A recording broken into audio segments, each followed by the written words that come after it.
Breaking the story, the Cowboys have now confirmed that Dallas and the Steelers have finalized a trade that will send wide receiver George Pickens to Dallas in exchange for draft pick compensation. The trade is expected to include a third-round pick, other pick swaps, and is expected, it's the original story said, expected to be finalized today. But again, the Cowboys literally 1 minute ago just confirmed it. We'll have Louis Riddick, we'll have Ryan Clark. Brooke Pryor covers the Steelers for us, and Peter Schrager jumped in an Uber from Brooklyn real quick when the story broke this morning. Talk to me, how in the world and why in the world did this happen? Well, the Cowboys obviously have a hole at the number 2 wide receiver position. They did not address it in the NFL draft, and Jerry Jones gave us a bit of a sneak peek that they were going to be looking, and there are some potential trades that they have in their back pocket.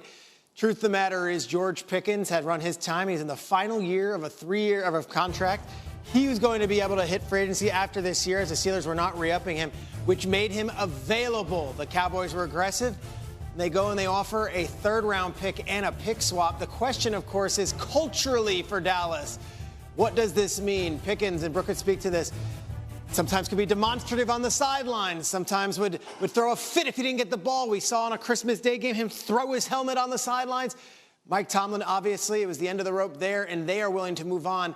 Brian Schottenheimer has been preaching culture, culture, culture. Yes, the stats are there and the yards are there, but is a change of scenery really what's needed for George Pickens, or is this a player that might upset the apple cart for a team that all eyes are on with Dak Prescott and CeeDee Lamb as the number 1 option? And all eyes might be covered right now in Pittsburgh, trying to figure out what this offense might look like here, and it might be too scary to avert your eyes because it just looks terrible at this moment, frankly.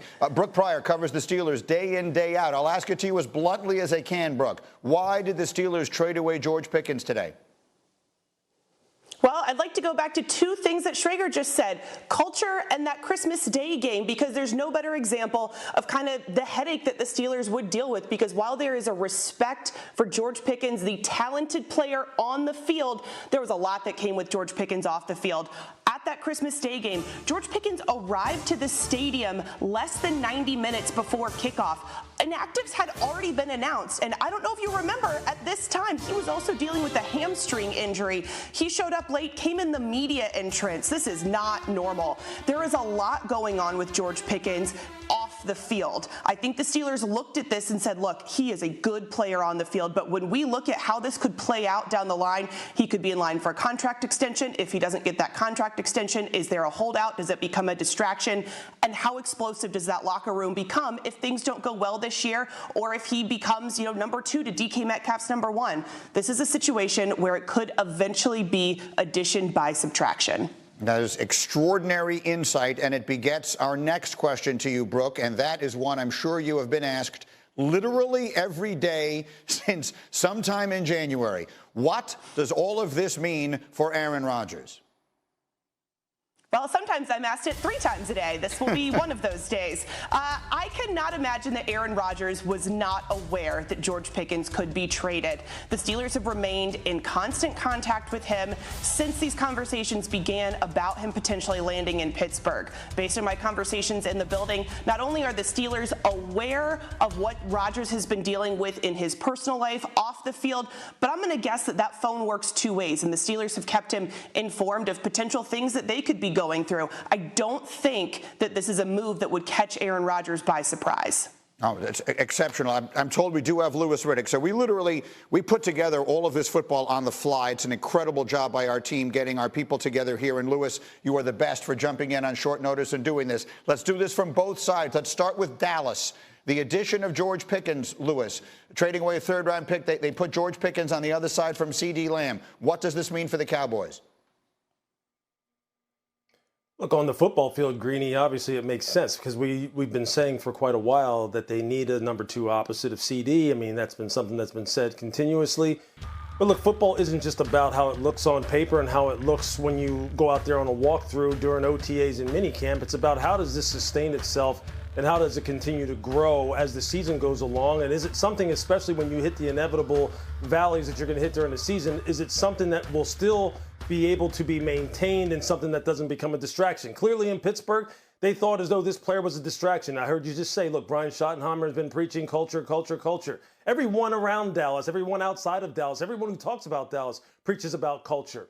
Well, if Mike Tomlin has decided, and Mr. Art Rooney has decided that this young man doesn't really fit the culture anymore, that the talent is not good enough for us to continue to tolerate it, then what the heck makes you think that Dallas is set up in any way, shape, or form in order to handle that kind of thing or absorb that kind of behavior and or presence in their locker room? So look, they're shooting their shot, right? They're trying to make this football team be one that is competitive in the NFC and competitive, in terms of being a Super Bowl contender. But this is going to be fun to watch now because who knows how this is going to turn out down there. I would add this. Desperate times do call for desperate measures, and CeeDee Lamb got 73 more targets than the number 2 wide receiver in Dallas last year. There weren't a ton of options out there. They're rolling the dice, but to what Lewis and Brooke are saying, this is a real roll of the dice if you're trying to preach one thing as a first-year coach, who a lot of people have a side eye about that hiring anyway because they didn't go through the traditional coaching process. Parenthetically, and maybe this is particularly interesting only to me, can we put up A22? This was another tweet from Shefty this morning. It's just, I find this part of the story fascinating. George Pickens is going into the last year of his contract. He's going to want a new deal. His agent is David Mulgeta, whose name Cowboys owner Jerry Jones said he did not know while he was talking about a new deal for another one of his clients, Micah Parsons. Remember when they went through the whole I don't even know his agent's name thing? Well, that's who he just made the trade for George Pickens with, and that's who he's going to have to deal with on a new deal now, not only for Micah, but also for George Pickens. So that's the Cowboys side of this. Louis Riddick, what on God's green earth are the Steelers going to do for offense this coming season? I don't know. They don't know. Arthur doesn't know. He's trying to figure it out. He's probably sitting there right now, sitting there with his head going, let's see. Well, I guess Caleb Johnson's going to run the ball a lot. I guess Jaylen Warren's going to run the ball a lot. I guess they're going to be a football team that's going to be really major in 12 personnel, really try to – look, Arthur's going to have to be on top of it. Let's just put it that way in terms of his play call and his sequencing.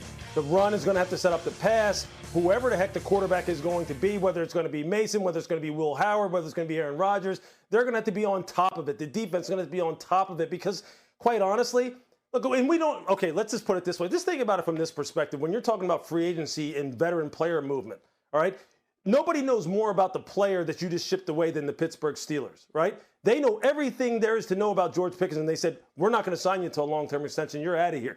They know nothing besides whatever their sources told them in Seattle about DK Metcalf. They know nothing about what it's going to be like once he gets there. What it's going to be like when he gets with the quarterback, whoever the heck the quarterback is going to be. And I know he threw with Aaron. They know nothing about it. They have a new running back. They have really one wide receiver. Look, for Pittsburgh, there's all kinds of questions right now up in there. There's nothing but for a team that has really been synonymous with consistency, stability, kind of being like right out there. Look, what you see is what you get. What are you going to get from Pittsburgh this year? What are you going to get? You know you're going to get Mike Tomlin. After that, you're going to get Cam Hayward. After that, I don't know what you're going to get. This is kind of maybe one of the most uncertain, unpredictable seasons started in their offseason by Pittsburgh that I can remember ever. Ever is a pretty long time, and yet it is probably, for that franchise that has had 3 head coaches since 1969, I agree. This is not their usual MO. Brooke Pryor, again, you're around them every day. Put a finishing touch on this for me for the moment. Well, I'd like to say